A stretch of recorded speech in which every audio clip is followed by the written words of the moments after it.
Rebecca, my son Michael's fiancée, crinkled her nose and made a face that said it all. "Ah, this tastes awful. If I eat this, I'll feel sick," she chuckled, poking fun at the dish I had made with so much love and care. I had tried it earlier, and it seemed fine. Rebecca was just being picky. Richard and I had spent 3 whole days getting ready for this dinner. We had cleaned every nook and cranny of the house, set the table with our best fitting and settings, and cooked our hearts to ensure everything would be perfect and awesome. We were thrilled when we heard that our eldest son and his wife were coming over. Looking back, Richard and I felt silly for getting our hopes up. The whole evening turned out to be a bit of a disaster, but we laughed it off and promised ourselves that we wouldn't let it dampen our spirits. I'm Emma and I am 70 years old and living with my husband Richard. Our son Michael graduated from a fancy college, got a job in a big company, and moved to Boston 2 years back. He said he was getting hitched. The girl he introduced as his fiancée seemed nice. Michael said after the wedding they'd move closer to us and wanted to bond, especially Rebecca. We were cool with it but wondered about Megan. Michael assured us she was thrilled and wanted to get close to us, so we were on board with their plan. Around 2 months after tying the knot, Michael and Rebecca stuck to their word and relocated close to us.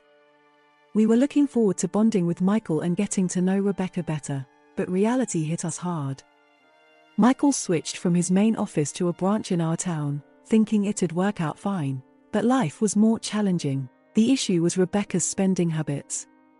Even when Michael was earning well at headquarters, Rebecca had a habit of overspending. And when Michael's paycheck took a slight hit after the transfer, Rebecca's spending didn't slow down, it got worse. No matter how much Michael brought in, Rebecca used most of it, leaving them in a tough spot. Michael was never one to fuss over his looks and lived a simple life. Michael was always hustling to earn more and rarely had time to visit us. Rebecca wasn't around much either, making their move nearby seem pointless. Even though they were close by, we hardly ever saw them. Michael was always caught up in work, and we were hesitant to directly reach out to Rebecca. It felt heartbreaking knowing Michael was going through a tough time. Despite his struggles, we tried to help by sending them $1,000 every month. We wished we could give more, but with Richard retiring and us living on a pension, it was all we could manage.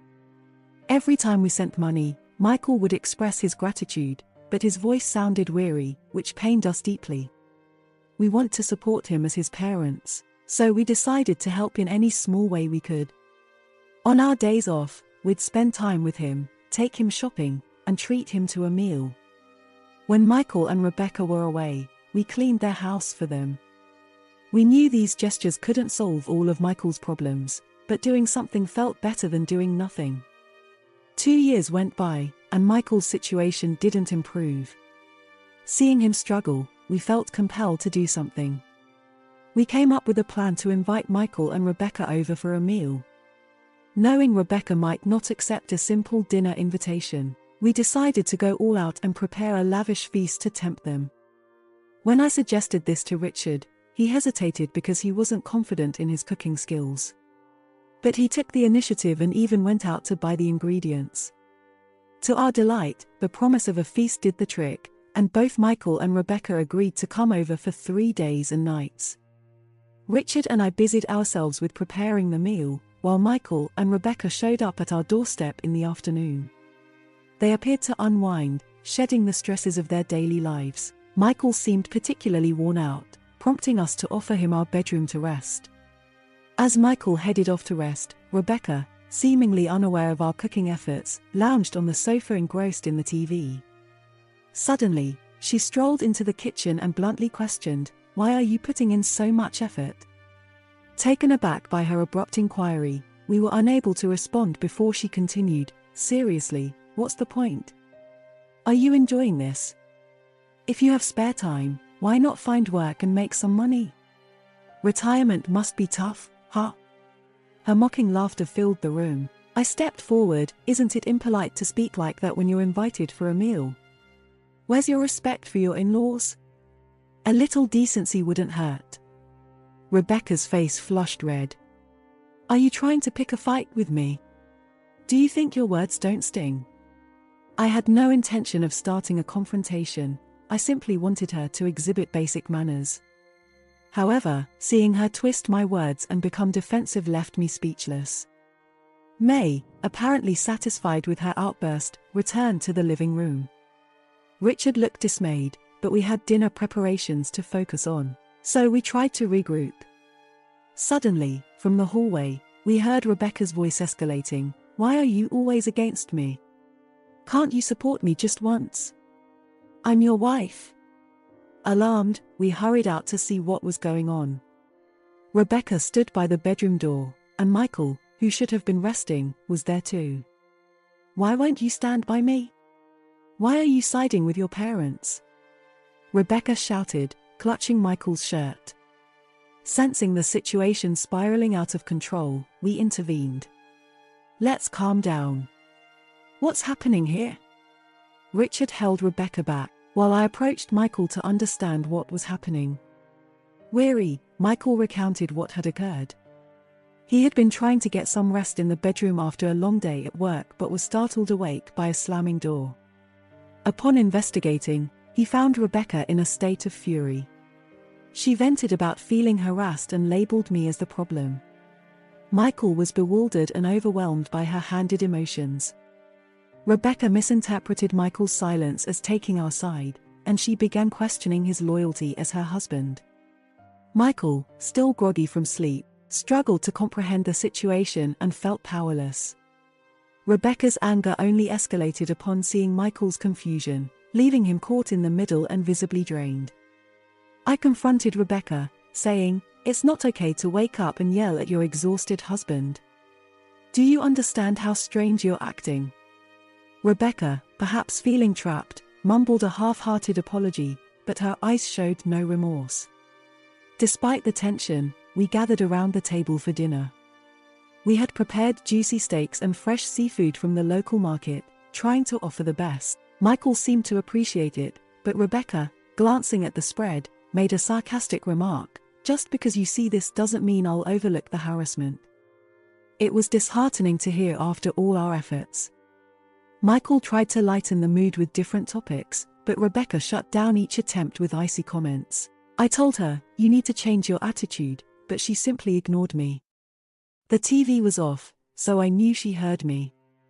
Honestly, I felt ejected, realizing that she deliberately ignored me, and feeling discouraged. Richard tried to comfort me. We managed to say grace before the meal, but after making a taste of a dish, she exclaimed, "What's this disgusting mess? I'll get sick from eating this." She laughed mockingly, leaving me speechless at her cruelty. But she didn't stop there. "You're deliberately trying to make me sick with this food, aren't you? Go to such extremes just to torment me.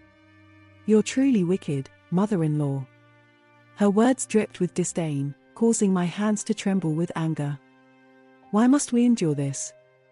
How can Rebecca treat others so cruelly? Seeing Michael so exhausted, why doesn't she feel any inclination to help? Why does she brush off our kindness? I had so much I wanted to express to Rebecca, but the right words eluded me. However, I couldn't let her behavior continue unchecked. Sensing my frustration, Richard reached for his plate. I've remained silent until now, but I've reached my limit. Richard's usually calm demeanor transformed into something intimidating when he was angry. It had been a long time since I'd seen him so upset. With his anger still simmering, Richard declared, "I'm severing ties with you. Leave immediately." Richard's voice boomed as he confronted Rebecca. Even Rebecca appeared startled, her face paling. "What's this, father-in-law? How could you say such things to your daughter-in-law? Do you find joy in causing trouble? I never imagined you, father-in-law, would stoop so low," she shot back, tears dwelling in her eyes. But despite Rebecca's protests, Richard stood firm. "I don't care if you call it harassment.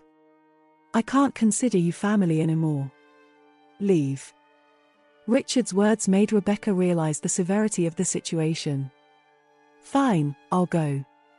From now on, I want nothing to do with you or mother-in-law.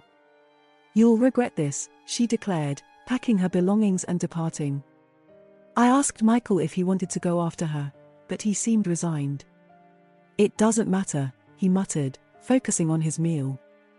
So we opted to let her go, fearing another confrontation if Michael followed her home. We decided he would stay the night. Michael appeared relieved, preferring not to face Rebecca at that moment. For the first time in ages, we enjoyed some genuine family time. We swapped stories, aired grievances about Rebecca, and even camped out in the living room, reminiscing about old times.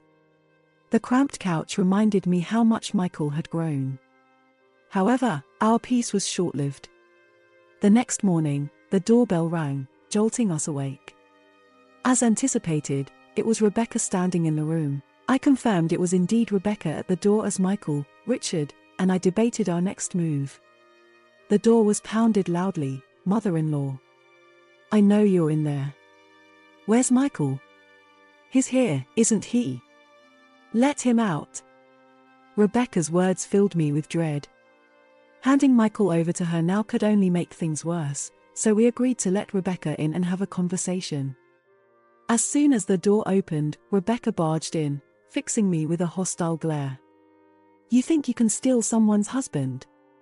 That's outrageous," she yelled, her anger palpable, but her accusations no longer affected me. "That's a harsh way to put it. We simply offered him a place to stay because of the way you've been treating him. He made the choice, not me. Blaming me is unfair, don't you think?" Rebecca's face blushed crimson. "You're the worst mother-in-law and father-in-law for allowing this behavior. Stay away from us forever." Her words held no sway over us. Richard and I were prepared to sever ties with Rebecca.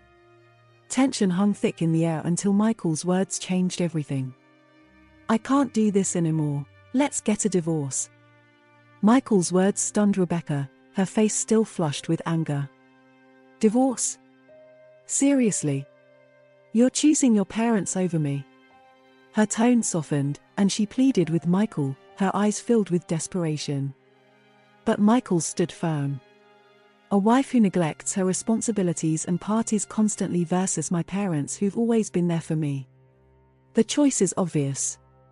Rebecca, still unconvinced, argued, "They're just manipulating you. Once they have you, they'll abandon you too." Faced with accusations, we never abandoned Michael. But Rebecca, eager to portray us as villains, hysterically shouted, "You're trying to take Michael away from me. Do you hate me that much?" At this point, it was unclear how to calm her down. Then unexpectedly, Michael slapped Rebecca across the face. The room fell silent. Shocked, Rebecca struggled to comprehend what had just happened. "You've not only been a burden to me but also to my parents. Aren't you ashamed? I hoped you'd come to your senses, but I was wrong. Please, please don't say such things. I love you. Please reconsider. My decision is final. From now on, we're strangers. Don't ever call yourself my wife again." Rebecca looked defeated. No one reached out to her. Eventually, she left, realizing there was no point in arguing. In the following days, Michael stayed with us as he initiated the divorce proceedings, which were recently finalized. Rebecca was hesitant to sign the papers, so they had to involve lawyers. Fortunately, Michael had evidence of Rebecca's extravagant spending habits, which helped him secure the divorce. He also sought compensation in court due to his deteriorating health from stress and overwork. Unfortunately, Michael was diagnosed with a lifestyle-related illness. Rebecca's parents eventually paid the settlement, leaving Michael indebted to them. Rebecca now works tirelessly day and night to repay them. After the divorce, Michael continued to reside with us for some time. We want to give him a reprieve, especially considering all he had endured. Today, Michael has regained his footing and is working diligently as ever. While life may present him with more challenges, we will always be there for him as his parents, offering our unwavering support in every possible way. Finally, let's conclude the whole story. In the end, despite the turmoil and challenges, Michael found the strength to stand up for himself and make the difficult decision to end his marriage with Rebecca. With the unwavering support of his parents, he navigated through the storm and emerged stronger. As for Rebecca, her journey continues, learning hard lessons and striving to rebuild her life. Though the road ahead may be uncertain, Michael's parents remain steadfast, ready to provide love and support whenever he needs it, reaffirming the enduring bond of family.